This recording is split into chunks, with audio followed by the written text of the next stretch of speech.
Untuk Indonesia Emas 2045, tentu saja kita membutuhkan sumber daya manusia berkualitas. Salah satunya bisa dicapai lewat masyarakat yang sehat dan bugar. Karena itulah yang penting untuk dilakukan mulai dari sekarang adalah memasyarakatkan olahraga.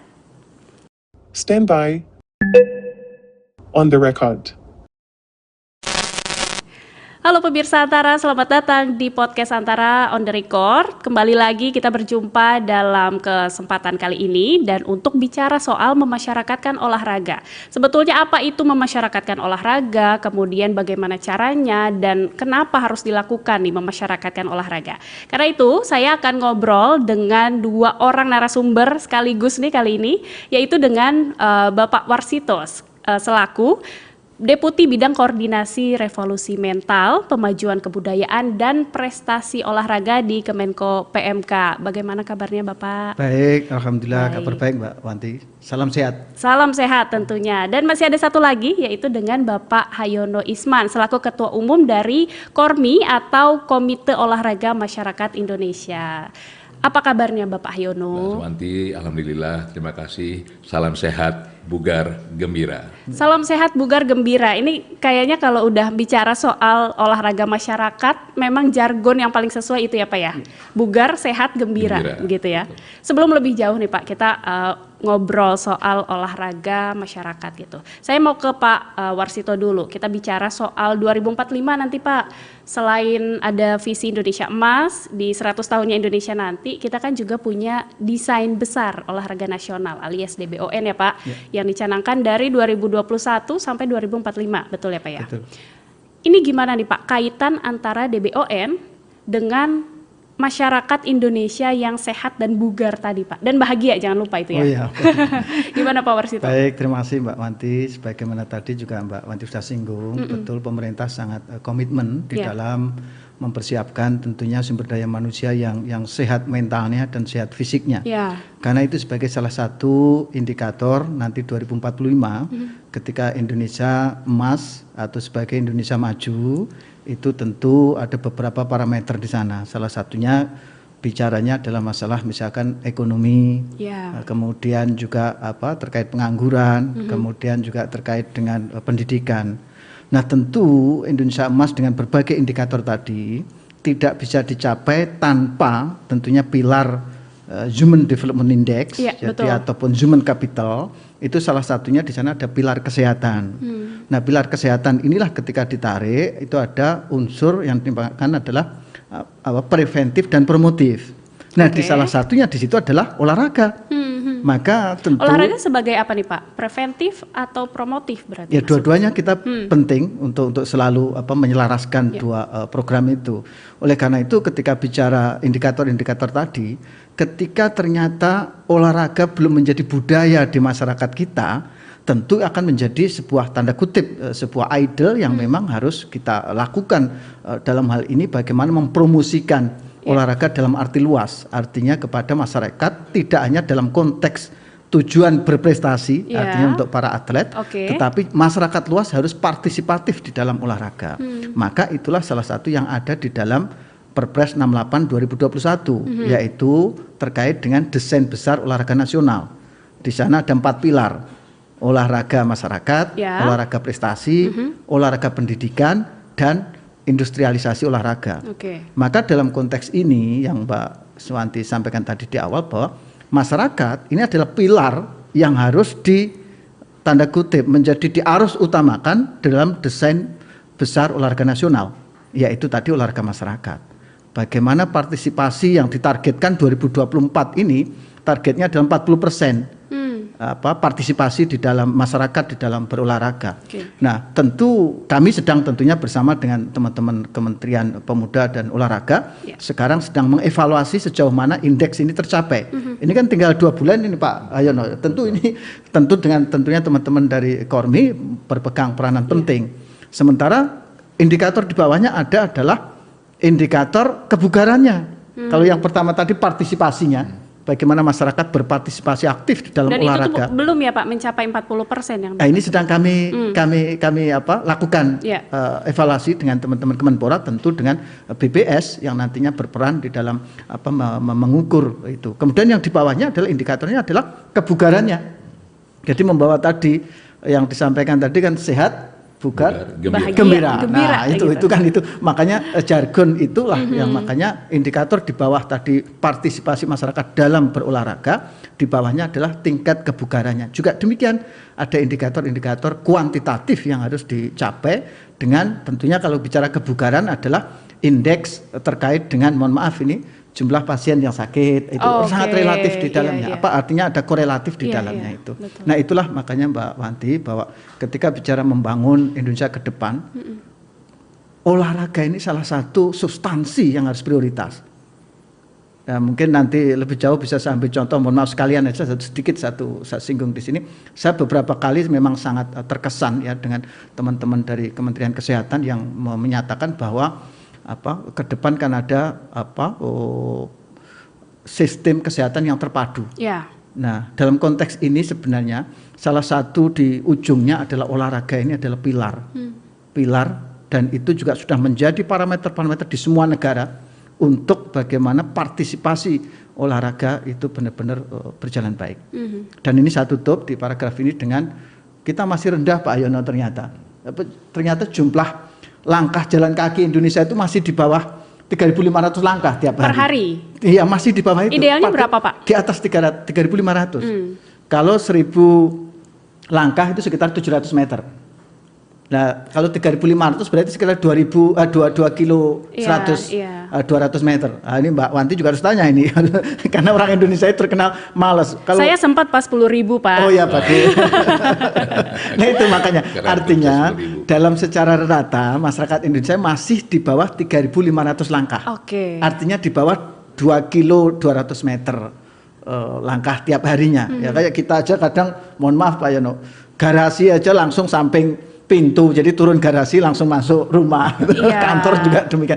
Inilah tentu bagaimana kita dan pemerintah daerah juga sudah konsisten misalkan dengan memperbaiki trotoar dan seterusnya Betul, untuk karena jalan infrastrukturnya kaki. juga Betul, penting ya Pak ya betul. di situ Nah, supaya baik. untuk memajukan keinginan masyarakat, Betul, setidaknya betul. untuk jalan kaki gitu ya. Baik, betul, Kalau ya. saya ngambil poin dari Pak Warsito tadi adalah mengenai olahraga ini belum jadi budaya bagi masyarakat Indonesia begitu. Saya mau ke Pak Hayono begitu Pak.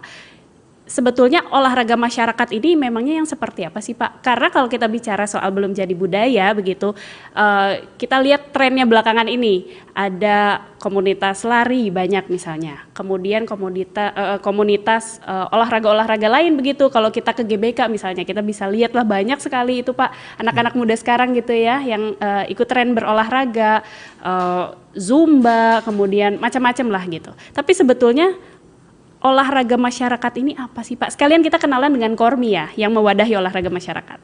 Iya, terima kasih Mbak Wanti. Jadi olahraga masyarakat itu sesuai dengan amanat Undang-Undang Nomor 11 tahun 2022 tentang keolahragaan adalah membangun kesehatan dan kebugaran, kegembiraan, dan sekaligus memperkuat hubungan sosial. Oke. Itu tugas pokok dari olahraga masyarakat. Berbeda dengan olahraga prestasi.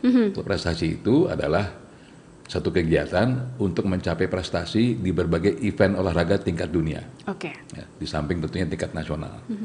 Nah, bicara tentang itu, maka kami mensyukuri ya kalau pemerintah dalam hal ini Kemenko PMK memberikan perhatian yang besar kepada olahraga masyarakat yang selama ini memang belum dianggap penting. Dan sekarang sudah mulai dianggap penting. Kenapa? Karena kalau kita berbicara Indonesia Emas 2045, Iya. ya, Mbak Wanti, kan kita bicara sumber daya manusia. Betul. Ya kan? Dan kalau kita perhatikan lebih jauh lagi, bangsa-bangsa yang maju di dunia ini, yang sekarang ada, mereka tidak bergantung kepada sumber daya alam. Mereka bertumpu kepada sumber daya manusia. Oke. Ya. Nah sekarang ini dengan segala hormat, kita ini masih bangsa yang bergantung kepada sumber daya alam, belum kepada sumber daya manusia. Tadi Mbak Wanti mengatakan banyak anak muda yang mengikuti Car Free Day, ya kan, banyak event run, kemudian kegiatan-kegiatan goes. Tapi faktanya ya, dari survei oleh pemerintah sendiri, oleh Kemenpora, orang Indonesia yang bugar itu 6,7%. 6,7%. Dari seluruh penduduk Indonesia, Pak? Dari Pak? seluruh penduduk Indonesia, ya. 6,79%, tepatnya itu. Nah, dari umur 16 sampai 30 tahun, yang bugar 5,04%. Kalau kita pahami bugar itu sama dengan produktivitas dan daya saing, nah Mbak Wanti bayangkan, bisa nggak kita mewujudkan Indonesia Emas 2045? Jadi tugas Orma, saya pikir Orma itu olahraga masyarakat. Ya, Orma adalah menyambut program Kemenko PMK yang tadi dikatakan memasyarakatkan olahraga. Dan perlu juga saya sampaikan, sudah banyak himbauan dari rakyat, dari masyarakat untuk menghidupkan kembali jargon mengolahragakan masyarakat, memasyarakatkan olahraga. Ya, jadi di samping memasyarakatkan, kita juga mengolahragakan masyarakat. Oke, artinya membawa olahraga itu lebih dekat mungkin ya Pak dengan masyarakat menjadi budaya, gitu ya. Nanti menjadi salah satu budaya masyarakat, sehingga kalau itu menjadi budaya, saya percaya orang tua sudah pasti akan mendorong sekolah supaya ada kegiatan olahraga yang terukur dan teratur di sekolah-sekolah. Tanpa itu berat ya, karena ini kalau saya Mbak Wanti ya, kalau ditanya lebih penting mana? Anak didik yang bugar atau anak didik yang pintar? Jawaban Bapak apa? Bugar. Itu lebih penting. Ya, karena kalau dia bugar, dia punya semangat untuk maju. Untuk maju, dia akan tidak punya pilihan untuk mau belajar. Oke. Ya kan? Untuk dia mau maju, otaknya harus cerdas. Olahraga, ya, kalau itu dilakukan secara baik, benar, terukur dan teratur, mencerdaskan otak. Nah, kalau pintar, ya, saya khawatir dia pintar, tapi di usia muda kena serangan jantung. Banyak lagi Pak yang sekarang ya, seperti semakin itu. banyak, ya kan.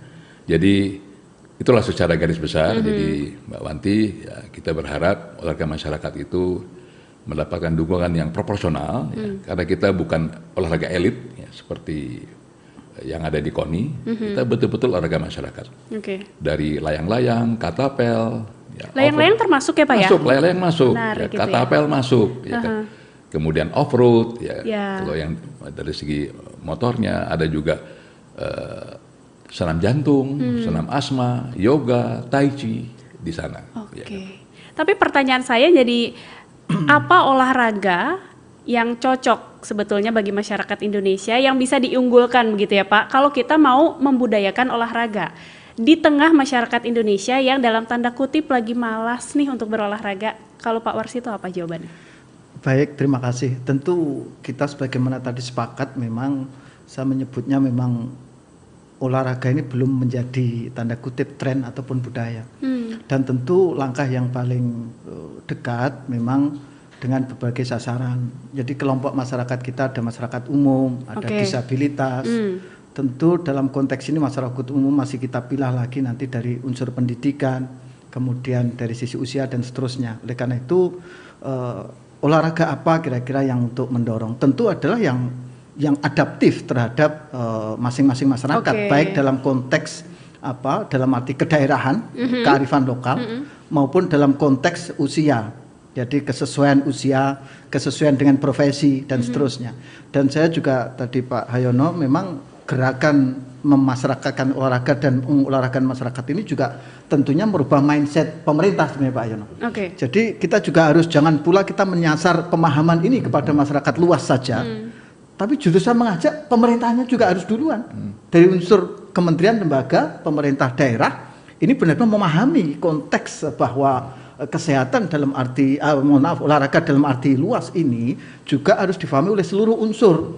Artinya akhirnya kalau pemerintah nggak paham nanti nggak membuat program bagaimana mengolahragakan. Hanya kita menyasar aja ke masyarakat. Nah, oleh karena itu tentu ini yang menjadi penting bagaimana masing-masing daerah juga memahami sebenarnya adaptif apa terhadap alamnya, terhadap tadi kearifan lokal, budayanya, kemudian juga tentunya dari sisi usia tadi. Jadi itu parameternya. Nah, kemudian saya tambahi bahwa kita dalam konteks bagaimana ini menjadikan sebuah budaya, ini tentu kita akan juga mendorong bagaimana institusi pendidikan sejak dini, sebagaimana Pak Hayono, Pak Ketum Kormi tadi menyampaikan bahwa bagaimana pendidikan itu juga nantinya institusi pendidikan ini menjadi semacam role model bagaimana olahraga yang ringan itu dihidupkan kembali. Betul. Jadi kemarin saya guyon sama Pak Hayono, tentu sekarang juga sudah. Senam kesegaran jasmani. Saya yakin mungkin Mbak nggak ingat atau mungkin nggak mengenal itu. Kalau saya dengan Pak Hayono. Saya masuk Pak, masih gitu. Ada dulu. Karena itu jujur senam kesegaran jasmani sampai kita hafal lagunya pun. Betul. Artinya itu contoh. Bukan berarti sekarang hilang, bukan. Dan itu dibuat seru loh Pak. Betul. Itu artinya tadi ada unsur bugar, ada unsur bahagia, senang. Itu kan tentu itu contoh aja. Nah itu kita akan coba bagaimana dari institusi pendidikan, karena sekarang otonomi pendidikan juga ada di pemerintah daerah, maka disitulah peran pemerintah daerah juga harus memahami secara substantif dan secara holistik bagaimana memasyarakatkan olahraga dan mengolahragakan masyarakat itu. Saya kira itu dari saya. Oke. Artinya memang harus ada pendekatan yang berbeda dan jangan menyulitkan. Itu yang harus digarisbawahi kayaknya Pak Warsito ya. Kalau Pak Hayono sendiri, menurut Bapak olahraga yang memang pas untuk menjadi unggulan nih sebagai olahraga masyarakat apa sih Pak? Yang pertama Mbak Wanti adalah kita punya pedoman kerja. Namanya 5M. Apa saja itu 5M Pak? Mudah, murah, menarik, manfaat, massal. Tapi murah bukan murahan. Ya. Murah itu dalam arti penyelenggaraan. Dan bisa diakses oleh masyarakat gitu ya Pak? Harus bisa. Ya, karena apa? Karena berbeda dengan olahraga prestasi, stadionnya harus dengan standar internasional. Kalau kita tidak ke sana, ya kan, itu murahnya di dalam penyelenggaraan. Walaupun ada yang kayak katapel, mungkin Mbak Wanti kaget. Ada satu katapel harganya bisa 8 juta. Ada sepeda ontel harganya bisa 100 juta. Nah, itu jadi tidak diukur dari nilai alatnya, tapi diukur dari penyelenggaraannya. Maka itu penyelenggaraan Fornas seperti ini, Fornas itu ponnya olahraga masyarakat. Fornas apa Pak? Festival Olahraga Masyarakat Nasional. Ya seperti terakhir di Jawa Barat tahun 2023 yang lalu, itu biaya penyelenggaraannya tidak sampai 35 miliar. Tapi menghadirkan 23.980 by name dan by address pegiat olahraga. Kalau di prestasi namanya atlet. Dan dari jumlah itu 62% bayar sendiri. Ya kan? Jadi mereka tidak didukung oleh APBD, tapi mereka berangkat dengan uang sendiri. Uang personal ya Pak? Uang pribadi. Ya, bahkan yang saya kagum dan terharu, remaja di Aceh, mereka remaja dari panahan tradisional. Sebelum ke Fornas, kurang dari 8 bulan, 9 bulan sebelum ke Fornas, mereka membuat makanan dan menjual makanannya untuk cari uang berangkat ke Fornas. Nah, saya titip kepada Kadispora Aceh, Pak Kadis, kalaupun pemerintah daerah membantu olahraga masyarakat, tapi ini tidak boleh hilang. Ya, ini adalah bibit mental juara. Artinya ada spiritnya di situ ya Pak? Mereka tidak mau bergantung kepada orang lain. Mereka cari uang sendiri untuk ditabung berangkat ke Fornas. Ya, jadi ini bedanya dengan prestasi. Kalau prestasi negara harus bantu dari ujung kepala sampai ujung kaki. Ya kan? Negara yang bayar. Kalau kita jangan sampai begitu. Ya, karena yang mau dibangun adalah mental juaranya. Jadi kalau olahraga prestasi itu juara di dalam kompetisi, dalam PON, kalau kita tidak terbatas di pada Fornas. Kalian harus jadi juara dalam kehidupan. Nggak cukup di Fornas. Karena yang namanya masyarakat dari umur 2 tahun sampai 80 tahun plus. Ya, kalau prestasi kan ada kurun waktu ya. Yeah. Dari 18, 14 tahun sampai 30 tahun, 35. Kalau kita dari balita sampai usia lansia, mereka harus sehat, bugar, gembira. Jadi ini bedanya. Ya.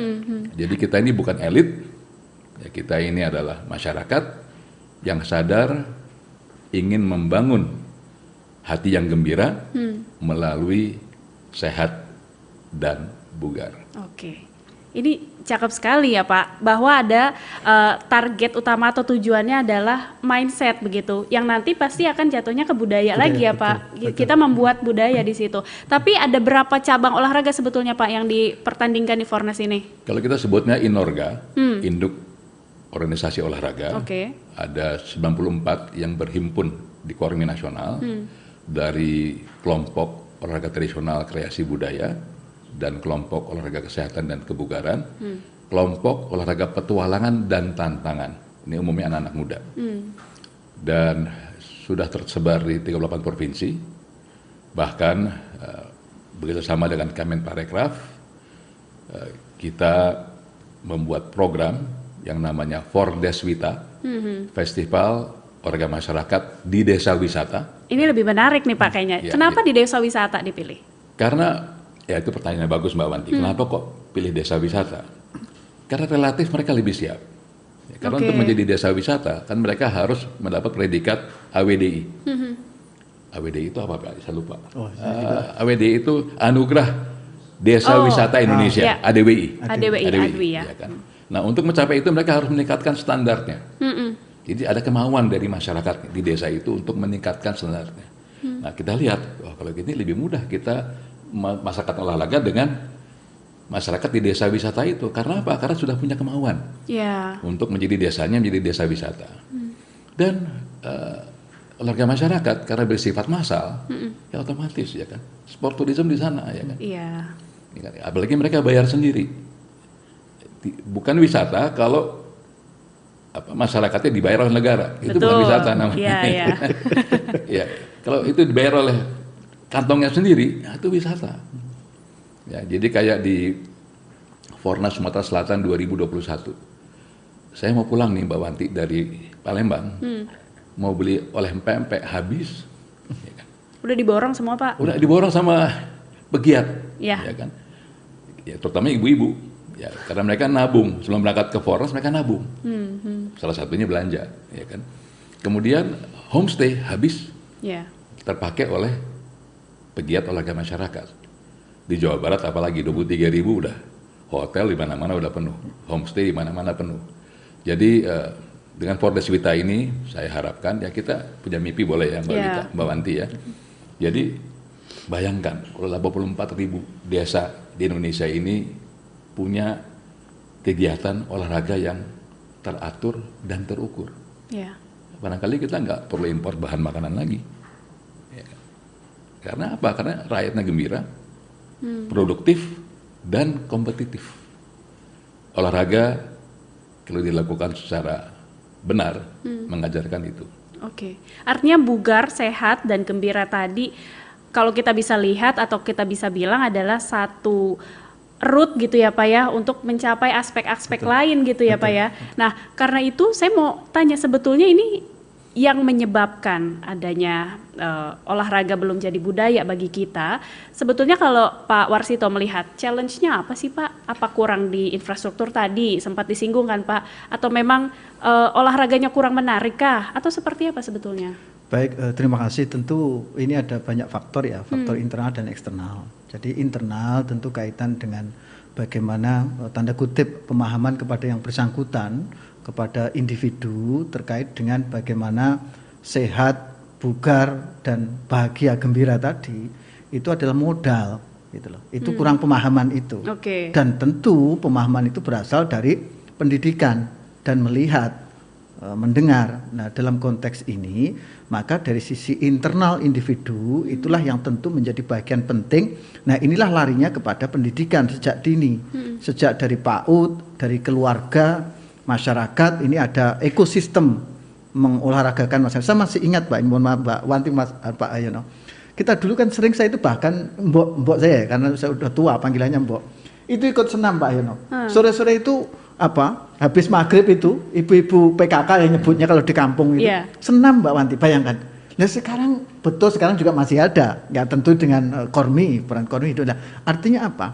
Bagaimana sempat kita ada perjalanan bangsa negara ini yang sejatinya juga sudah ada periode-periode di mana kita memang sudah kuat itu dari sisi pemahaman. Oleh karena itu kembali pada poin tadi, penyebabnya pertama dari individu, dan individu tentu harus kita potong rantai itu dari sejak dini, pemahaman di keluarga dan seterusnya, dan itu adalah modal.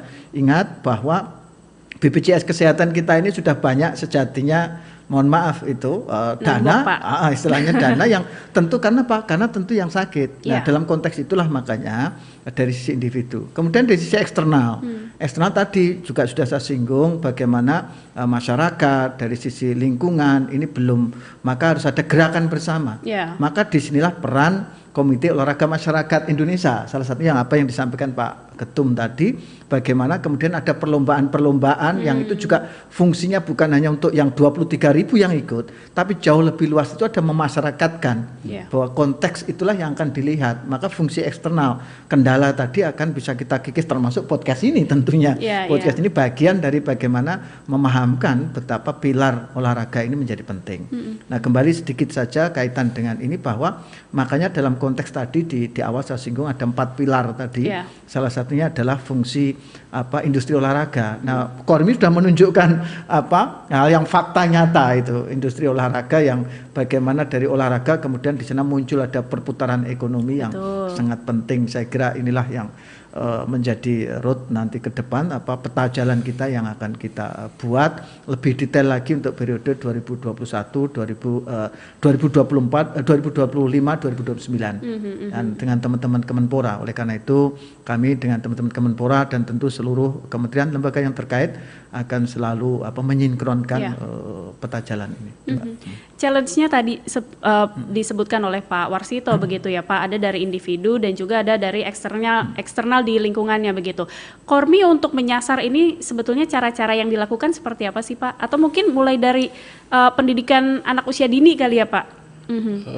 Iya, jadi kita lebih kepada membimbing induk-induk olahraga yang berhimpun di Kormi. Kenapa? Karena mereka lah ujung tombak olahraga masyarakat. Kalau Kormi itu wadah berhimpun, jadi kita bukan ujung tombak. Ujung tombaknya ada di induk-induk olahraga. Jadi oleh karena itu dari beberapa tahun terakhir ini kami himbau kepada semua induk olahraga adakan kelompok umur khususnya untuk anak dan remaja di dalam pertandingan atau perlombaan. Dan sekarang sudah mulai itu berkembang dengan pesat. Ya contohnya kayak di kita ini ada Indonesia Taekwondo Fun. Ya, jadi taekwondo serius kan, tapi fun. Ya, jadi itu anak-anak. Kemudian akan masuk, mereka sudah ketemu dengan kami di Kormi Nasional, Indonesia Recreational Basketball Association, IRBA. Mereka umumnya isinya mantan atlet basket. Mereka sudah nggak bisa main di PON, tapi mereka bisa main di Fornas. Ya kan? Kemudian apa targetnya? Ingin menggalang anak-anak untuk melalui basket berolahraga secara massal. Ya, jadi yang seperti inilah yang kita lihat. Kemudian ada lagi Pak Warsito, Federasi Pingpong Masyarakat Indonesia. Nah, jadi ini masyarakat yang tidak mau jadi atlet, mereka main pingpong. Main untuk senang-senang gitu ya Pak ya? Nanti saya gabungin ya Pak. Iya Pak, kayaknya pas ini. Suka pingpong nih kayaknya Pak ya? Siap. Profesor Burlain, untuk Ketua Umum, karena yang ambil inisiasi UPI, perguruan tinggi. Jadi saya hormat kepada UPI, di mana mendorong olahraga masyarakat dengan membuat UPI sebagai pusat daripada olahraga pingpong ini. Jadi ini yang kita lakukan. Ya. Jadi bagaimana dengan, nah oleh karena itu, ya kami sungguh berharap ke depan kebijakan itu bukan mempermudah ya Pak. Jadi apa istilahnya? Kalau kita dikatakan mau malam, kalau nggak enak, kalau mau dipermudah nggak jangan. Karena olahraga itu adalah suatu pelatihan fisik dan jiwa. Ya. Dan mudah itu seringkali bisa salah sasaran. Ya kan, justru harus ada tantangan, ada challenge ya. Jadi bagi kita, khususnya olahraga masyarakat yang alam, lari trail, pendakian gunung, itu membangun spirit untuk melawan berbagai kesulitan di dalam olahraga. Jadi hal seperti ini yang kita dorong, ya sehingga masyarakat punya pilihan, Mbak Wanti. Banyak pilihannya di kita untuk mereka bergabung. Kalau saya tanya ke Pak Warsito begitu, ini nyambung juga bahwa ini pemerintahan akan ada yang baru begitu, DBON-nya sudah ada, roadmap-nya sudah ada begitu. Tapi untuk ke depan jalannya atau cara-caranya yang akan ditempuh untuk waktu terdekat dulu deh Pak, akan seperti apa sih sebetulnya? Tentu dalam hal ini Mbak Wanti memang kita secara desain besar olahraga itu sampai 2045. Tetapi kita juga harus pahami masing-masing pemerintahan memiliki skala prioritas, yaitu kalau Pak Prabowo Gibran misalkan Astacita. Nah dari Astacita itu kita juga sudah menangkap sinyal bagaimana pilar sumber daya manusia, salah satunya tentu adalah olahraga. Kosakata yang muncul di sana di Astacita yang ketiga kalau tidak salah itu adalah kosakata olahraga, di mana tentu dalam arti luas desain besar olahraga nasional tetap akan menjadi rujukan, di mana 4 pilar tadi yang di awal saya katakan, industri olahraga, olahraga masyarakat, olahraga pendidikan, dan olahraga prestasi. Dan ini tidak bisa dianaktirikan, bisa berparalel bareng. Jadi dalam konteks ini saling mengisi. Tadi Pak Ketum Kormi menyampaikan, Pak Ayono misalkan ini mantan atlet ketika sudah tidak olahraga prestasi, bisa mengisi begitu masyarakat. Kemudian memberikan edukasi, memberikan contoh bahwa olahraga itu bukan semata prestasi mencapai istilahnya juara, tetapi mental juaranya terus ditularkan untuk misalkan contohnya itu. Kemudian dari sisi pendidikan, olahraga pendidikan tentu ini juga menjadi pilar yang penting. Karena bagaimana bisa membudayakan, mengolahragakan masyarakat, memasarkan olahraga, tentu pilar pendidikan menjadi penting. Ingat saat ini adalah jumlah pelajar kita 82 juta, Pak Yono. Itu kan berarti sudah sekitar 40% dari penduduk Indonesia, 30-40%. Nah tentu pilar ini juga menjadi penting untuk bagaimana jalan masuk memahami bahwa olahraga ini benar-benar sangat substantif ya untuk bagaimana kualitas sumber daya manusia itu. Nah itu kemudian dari sisi industri olahraga saya kira tadi tentu kita juga ke depan akan mendorong kementerian lembaga lain khususnya Kemenparekraf yang tadi sudah diinisiasi dengan selama ini dengan Kormi, tentu ini menjadi penting bagaimana roda ekonomi, dan saya yakin ini pemerintah daerah sebenarnya sangat senang. Betul. Sangat senang sebenarnya. Kenapa? Ya mau tidak mau tadi aja di Palembang PMP habis gitu Pak. Jadi kemudian juga sekali dayung loh Pak itu. Itu makanya. Nah, artinya ini sudah masuk dalam roadmap desain besar olahraga, tentu nanti akan kita turunkan lebih detail dengan teman-teman Kemenpora untuk periode 2025-2029, tentu juga sesuai dengan arahan nanti skenario para pimpinan yang akan tentu dengan kita bersama-sama menyusun itu. Demikian Mbak Wanti. Dan tentunya lega ya Pak, tadi sudah dimention oleh Pak Warsito bahwa keolahragaan ini khususnya olahraga masyarakat juga sudah tercantum di Astacita, atau Astacita ini adalah 8 kalau nggak salah 8 misi yang akan dibawa oleh Presiden dan Wakil Presiden terpilih Pak Prabowo Subianto dan Gibran Rakabuming Raka begitu ya Pak. Oke, saya mau ke Pak Hayono juga nih. Next yang dilakukan terdekat apa sih Pak? Selain boleh juga diinfo mengenai Fornas 2025 nih Pak, silakan. Ini Fornas yang menarik karena dilakukan di provinsi Kepulauan, namanya Nusa Tenggara Barat. Nah, sehingga dengan demikian tidak hanya olahraga yang darat yang kita dorong, justru olahraga air mau kita bangkitkan kembali. Seperti apa tuh Pak? Misalnya? Olahraga itu kayak selam, snorkeling, layar, lomba perahu tradisional. Kan biasanya nelayan itu kalau mereka tidak ke laut, mereka buat lomba. Nah ini kan perlu ditingkatkan kuantitasnya. Ini melalui olahraga masyarakat. Kemudian ada satu kegiatan yang spontan nanti di NTB, yaitu para aktivis selam akan membuat kegiatan selam di laut membersihkan sampah. Jadi itu salah satu program. Jadi ada aksi lingkungannya juga begitu ya Pak? Ada harus, karena olahraga itu tanpa didukung oleh lingkungan yang baik, Nggak jalan ya Pak? Dan tidak enak. Pernah kan Jakarta sekali waktu polusinya Betul. berat, kita nggak bisa keluar rumah. Iya. Ya kan? Jadi kita tuh sangat anti polisi dan sangat anti kepada orang-orang yang membabat hutan, apalagi mengotori laut. Ya. Ya, jadi olahraga itu sangat dekat dengan lingkungan hidup. Oke. Ya, karena kita sangat berkepentingan dengan lingkungan yang bersih. Saya sangat bersyukur Pak Warsito ketemu dengan gubernur sebelum terpilih NTB sebagai tuan rumah Fornas. Waktu beliau menghadiri Sport Festival di Mandalika tahun 2022. Oke. Beliau lihat, ini 6 inorga nih, udah rame, ya kan. Wah yang ini bagus banget ini Pak, boleh dong NTB jadi tuan rumah katanya. Oh sangat boleh Pak. Ya kan?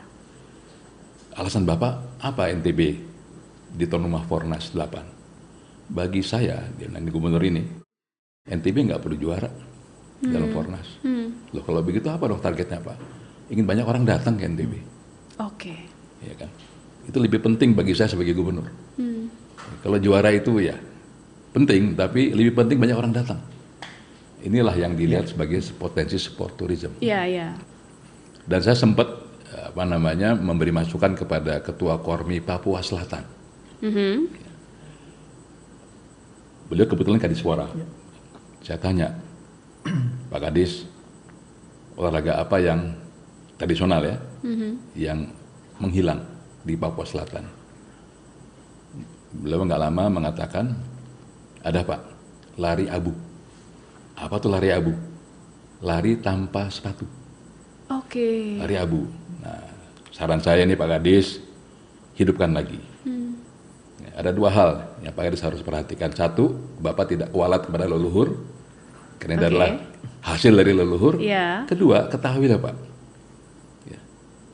6 kota maraton di dunia itu yang menjadi raja maraton adalah dari negara yang pelarinya awalnya tidak pakai sepatu. Dan akhirnya Ethiopia. mampu menjadi atlet begitu Jadi Pak. juara merajai 6 maraton dunia. Iya.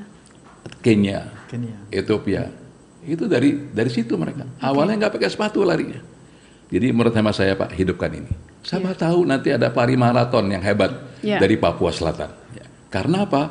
Karena menghargai, menghormati olahraga yang dibuat oleh leluhur yang sebetulnya memiliki dampak jauh ke depan.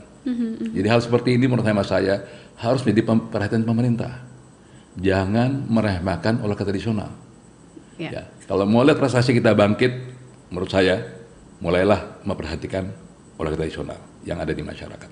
Oke, menghidupkan kembali olahraga tradisional begitu Pak. Karena pun itu lebih dekat juga ya dengan masyarakat lokal begitu. Persis, kearifan lokal ada di sana. Kearifan lokalnya. Oke, terima kasih Pak Hayono dan semoga sukses untuk Fornas 2025-nya nanti. Fornas ke-8 ya. Fornas ke-8 2025 nanti, dan terima kasih juga untuk Pak Warsito begitu. Semoga nanti kerja-kerja di lingkungan Kementerian Menko PMK, Kemenko PMK khususnya ini mengenai olahraga bisa terus berjalan sesuai dengan yang direncanakan begitu ya Pak. Oke, waktu kita sudah terbatas di sini Pak, tapi terima kasih dan kita mungkin bisa ngobrol-ngobrol lagi di lain kesempatan. Dan untuk pemirsa Antara jangan lupa untuk menyaksikan podcast Antara di YouTube Antara TV Indonesia dan juga kanal antaranews.com dan juga Spotify dan Noise Podcast Antara. Kita akan ketemu lagi dalam episode podcast Antara berikutnya. Sampai jumpa. Boleh dadah Pak.